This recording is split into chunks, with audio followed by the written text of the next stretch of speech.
product has been asleep for a long time, and we're living in a sea of sameness. Still the very beginning.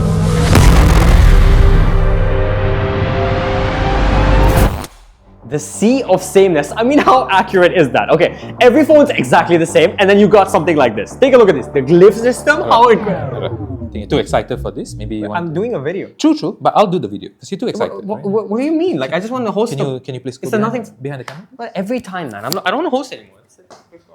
Alright, can we have a quick reset, please?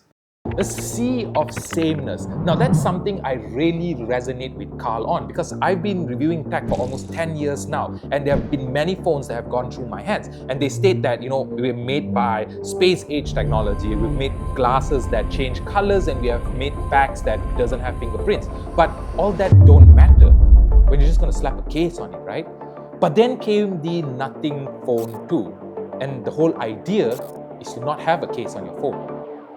So when the Nothing Phone 2 came into my hand, it felt really refreshing to check out because aside from the dancing lights at the back that they are calling glyph lights, which is kind of a gimmick, but it does have some purposes if you are willing to go and explore into it. That comes in nicely into the changes that the glyph system has. So right now, the LED strips are more sectioned out, which means that it can have more integration, and Nothing has took advantage of that because right now you can set a timer on the phone and there is a progress-like bar on the glyph system. You can even set a priority notification in the glyph system whereby one of the LED strips will light up depending on the priority notification, and even goes as far as to select a particular person in WhatsApp to be the priority. In the case of me, well, I basically set it to my girlfriend because I'm pretty bad at replying to messages.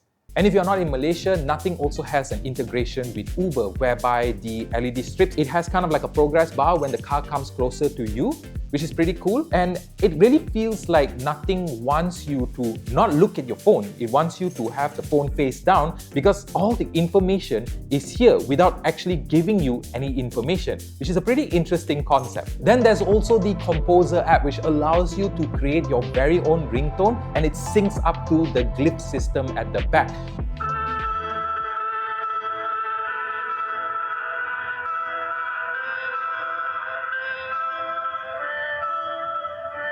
That's a very cool feature and makes you have a very unique ringtone. And the cool part is, it's also coming to the Nothing Phone 1.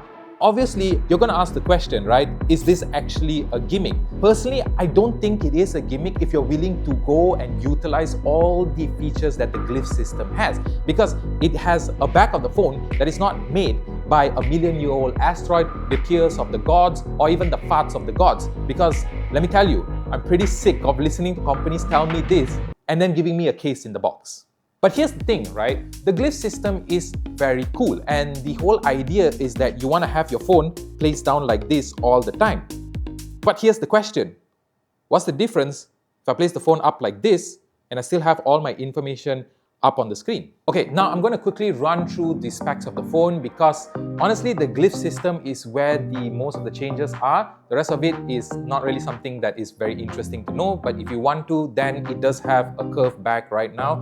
The screen's 120Hz display is really nice. I really enjoyed the screen over there. And it also comes with a flagship processor. Now, it's not the latest flagship processor, but I think that they did a very good idea by going with a previous generation because it can keep the price of the phone down. Now, I've also been gaming on this phone for quite a bit, and gaming has been fine. You obviously can set most of the games at the highest graphical settings. The phone does get heated up a bit, but it's not going into the uncomfortable territory, which is still good enough for me. As for the software, it's running on the Nothing OS 2.0, which I really like. It feels like they took the stock Android and added very little makeup to it to give it an identity that is different but familiar. I really like the aesthetic of the monochrome design, and it's more pleasant on the eyes, unlike other OSs which has too many colors in my opinion.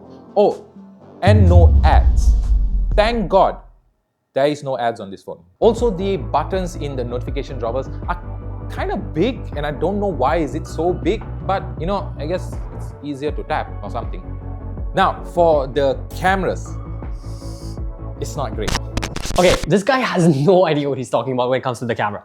The camera on this is actually pretty nice. Not amazing, but it's pretty good. So in broad daylight situations, when you have a lot of light during the day, the colors you get out of this are very nice. Edge separation, colors, contrast, details, all of those look very, very nice. For the front camera portrait mode performance, I was actually pretty impressed with this. The edge separation is nice, the bokeh looks very good, and obviously the details are very, very nice. When it comes to video performance, on the other hand, during the day, it looks nice. In lower ISO, low light, high ISO situations, it's probably not the best, but if you have a lot of light, you can get away with 4K 60 FPS looking very, very nice and clean. So you can see some of those samples there. So overall, I would say for camera, the photo taking performance is pretty good. Video could be improved, and all in all, I would give it an 8 out of 10 for the camera. Battery life has been really great. Like, I've been using this phone for almost 2 days non-stop, and I never needed to charge it for 2 days.